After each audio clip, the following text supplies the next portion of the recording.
We are taking a look at the latest NHL trade and free agent rumors, including the Montreal Canadiens. There are suddenly concerns and question marks around the future of Brendan Gallagher after contract talks have broken off. Could the Maple Leafs be trading for another defenseman? Plus, we're also taking a look at teams like the New York Islanders and the Tampa Bay Lightning, as well as where will Mike Hoffman end up signing as a free agent. We'll discuss all the latest news coming up next.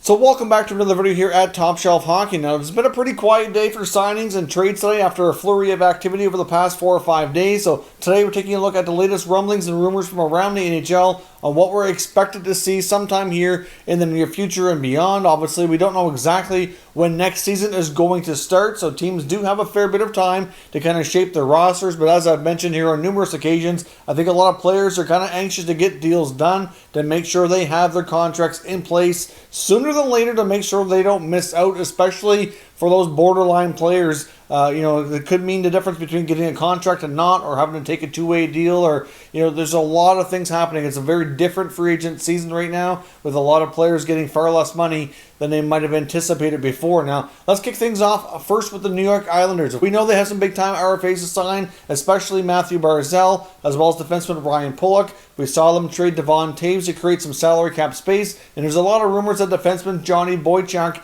will be the next to go. Now, there could be some other players moved out as well, and there's some other guys besides the RFAs kind of waiting around to see if they can get a contract, including Matt Martin. But obviously, they need the space. They kind of put themselves up tight after last year, signing guys like Brock Nelson, Anders Lee, Jordan Eberle. They had a lot of UFAs. They kept them all. They paid them all very well. And now they're going to pay Barzal, and it's really, really tight. So it's certainly difficult to say what else they're going to do. But Boychuk is a player that there's been a lot of talk around. There's several teams that have been having conversations with the Islanders. And I think really what it boils down to is same thing we're seeing with other teams that need to unload contracts and money. Is I think what's holding it up is that teams are wanting the Islanders to include something more as a sweetener, and they might be reluctant to do that, or they're trying to get away with as less as possible, obviously. For the last 2 days, there's been talks that there could be really close to a Boychuk trade, but it's yet to happen. So I do think something will happen here soon. The Islanders don't really have much of a choice but to find a way out of their cap problem to get those RFAs signed. Obviously, they don't want to end up in an offer sheet situation, which at this point, I don't know if we're going to see an offer sheet anyway. I think it's pretty unlikely given how many teams are hard up against the cap now. But either way, Boychuk is likely going to be moved here from the Islanders sometime in the next few days. Now, also looking at teams that like the Tampa Bay Lightning are tight up against it. Tyler Johnson is very much expected to be traded. They've already tried a number of things. We saw an update today from Frank Seravalli on TSN's Insider Trading. Seravalli did confirm that Johnson has indeed increased his number of teams that he's given to Tampa to work with up to 8. He does have a full no-trade clause. He originally given 5 teams. That's now up to 8 teams. They even put him through waivers. Nobody claimed him. And the reason for that is as much as teams wouldn't have to give up anything, they want more. They want Johnson and a sweetener. I mean, why would they take him off waivers and help them out? You can't help but wonder if teams around the NHL are kind of working together here to say, teams like Vegas and Tampa that are hard up against it, they don't want to be too easy to help them because they're such strong teams. They need to find a way out of this, and they have very limited options. There's not a lot of teams out there that can take that kind of contract on. So I do expect Johnson will be moved here at some point, but I can't help but wonder if Brisebois, the GM of the Lightning, might be having other conversations about other players here as well. But as I mentioned before, they kind of created this problem themselves by giving out way too many no-move and no-trade clauses, and now it's proven extremely difficult to get a player moved out to create the space for Cirelli and Chernak and Sergachev. Just a matter of when Tampa decides to up the ante here and include a nice prospect or a high pick to entice teams to do so.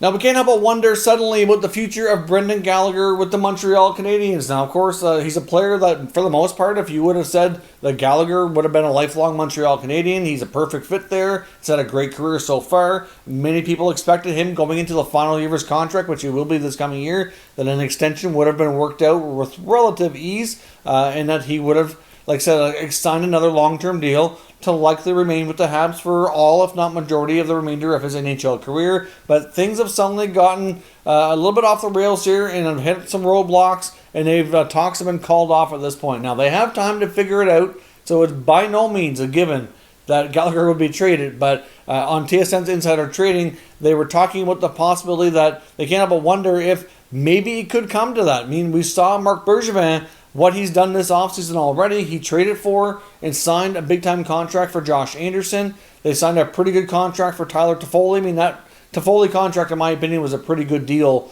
obviously. And at this point, now he seems to be playing hardball with Brendan Gallagher on an extension. I mean, Gallagher's entering the final year of his contract where he's only making $3.75 million. So I think right now it's a pretty valuable contract for the Habs. He's one of the players who plays really hard with a lot of grit.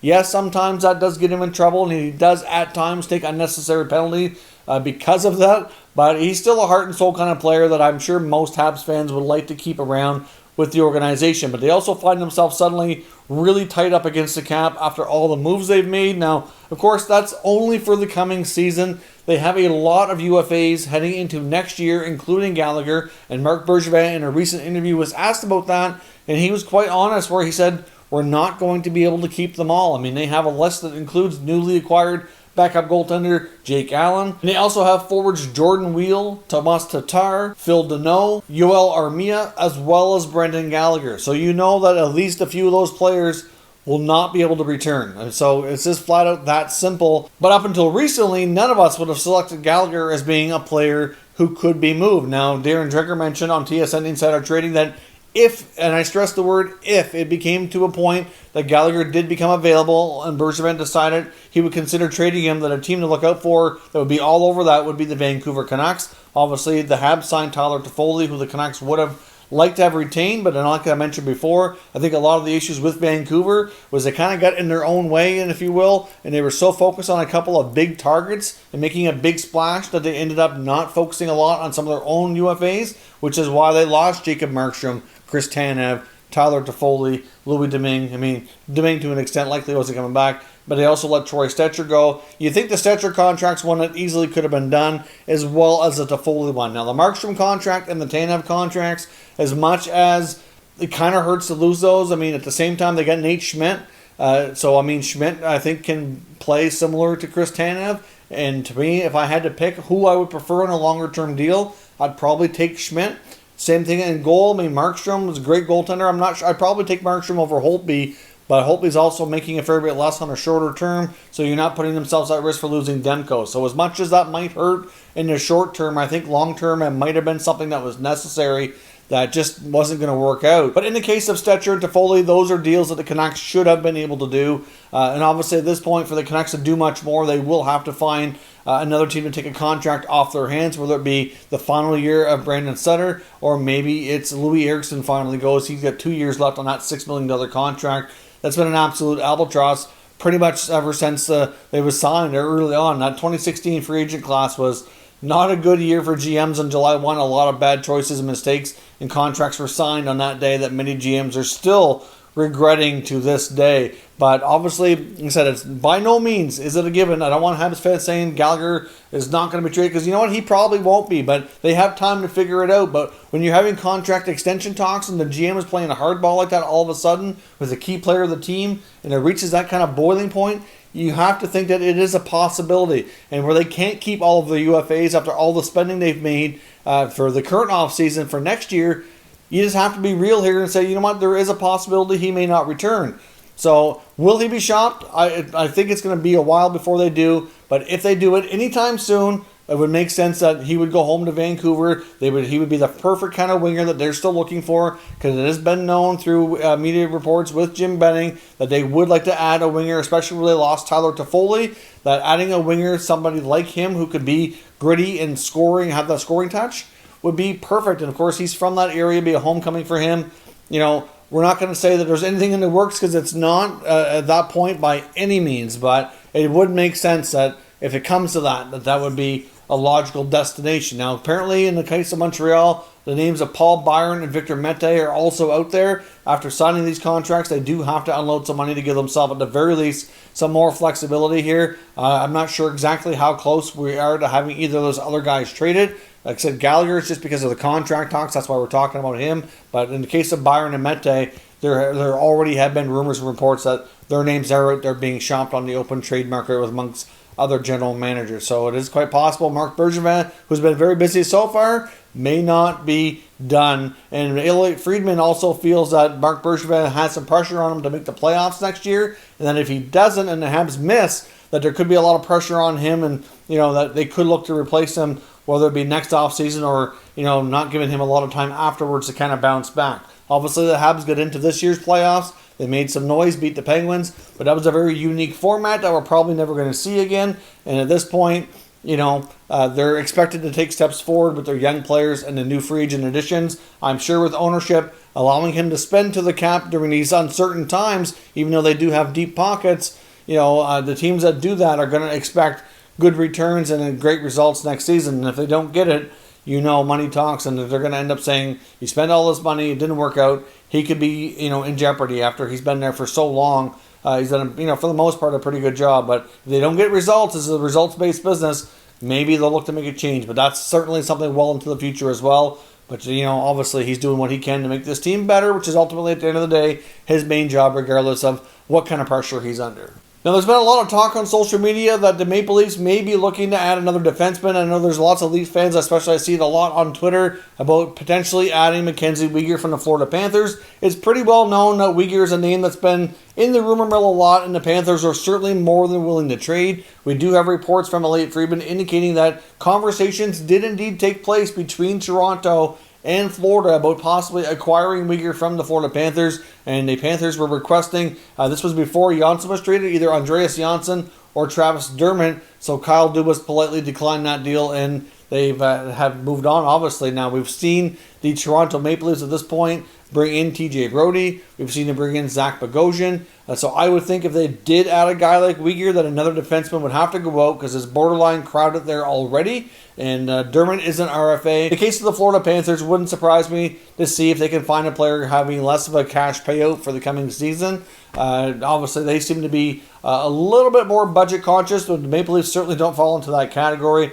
So, could a trade happen? It is possible. I'm not sure how likely it is given the fact that talks already took place and they did not materialize. But if it's not with Toronto, then I do expect a pretty good chance Mackenzie Weegar does get moved by the Florida Panthers. And there are other teams that are reportedly interested as well. But we'll see where things go. And he could be traded here in the coming weeks. One of the top UFAs still in the market here, of course, is Mike Hoffman, who's been a pretty consistent 25 to 30 goal guy. I believe he's averaged 27 goals in the last 3 or 4 years. Really, ever since he's come up with Ottawa, has been a pretty consistent goal scorer. Done well in his time at the Florida Panthers here as well. And at this point, with all the other names ahead of him coming off the list, like Taylor Hall, especially in the forward group, Tyler Toffoli, you have to think he's pretty well one of the biggest, if not the biggest name, when it comes to goal scoring at least, that's out there on the open market. And he's certainly taking his time and weighing his options. And a couple of the teams that are reportedly interested in signing Hoffman are the Boston Bruins, the Columbus Blue Jackets, the Nashville Predators, and you could probably throw the Vancouver Canucks in there as well after losing Tyler Toffoli. As I mentioned, they would be interested in Gallagher should that become available, but at this point, I don't see Gallagher becoming available really anytime soon. I think that's something that's going to be pushed down the line if they can't come to terms on a contract, but you just never know. Like I said, when we're talking about that segment here with the Habs, they could decide to pull the trigger early if they don't feel they can get him signed. But in the case here of Mike Hoffman, obviously he's kind of taking his time, weigh his options out. I know he's been linked to the Predators numerous times. They need a scoring winger in the worst way. Of course, they lost Craig Smith to free agency, who they basically let go, who went to the Boston Bruins. And there's been talk that the Bruins could look to bring in another forward, but that kind of surprises me in a way. I think the Bruins really need to look at their back end and consider replacing Torrey Krug. They haven't re-signed Zdeno Chara yet, so I'm not 100% certain he's returning, although I do fully expect him to. And at this point, if they brought in another top 6 forward, I would have to think that that could come at the expense of Jake DeBrusk being traded, which is a possibility as well. He is an RFA needing a new deal. And the Bruins also got word today that players like Brad Marchand and David Pastrnak could possibly both miss training camp and may be on injured reserve to start the season, as they both had surgeries after their season came to an end. and they both had an extended several-month timetable for return. Now, Marchand had already had surgery a number of weeks ago, so obviously he's already on his way to recovery, where Pasternak's was just taking place here recently, so he's got a lot further to go. So if the Bruins open next season with those two players on injured reserve, they could make use of the LTI era component here to kind of become cap compliant. They want to bring in another player and then kind of delay making that move to a later time, because that is a possibility you could see here as well. But it could put them in a position, if they wait too long, though, that it might not be many teams who could take a contract off their hands. But we'll see. I would suspect that Columbus or Nashville would be the more likely landing spot for Mike Hoffman. Wouldn't even be completely shocked if he circled back to Florida. I know between he and Evgeny Dadonov, I would think that the odds are that both could circle back to Florida, and the Panthers may decide to keep one of them here after all. So we'll see what happens. There should be a lot more news here in the coming days and weeks here as we carry on with free agency, and we're going to see more trades as teams try desperately to create cap space in a very flat salary cap world, which has proven very difficult and causes the market to move somewhat slowly at times. So let me know your thoughts on all the latest talk down in the comments, and we'll discuss further. If you're new to the channel, consider subscribing and turning on your notifications so you don't miss any future content, and give this video a thumbs up if you enjoyed it. I'd appreciate it if you did. As always, thank you for watching, and I'll catch you next time.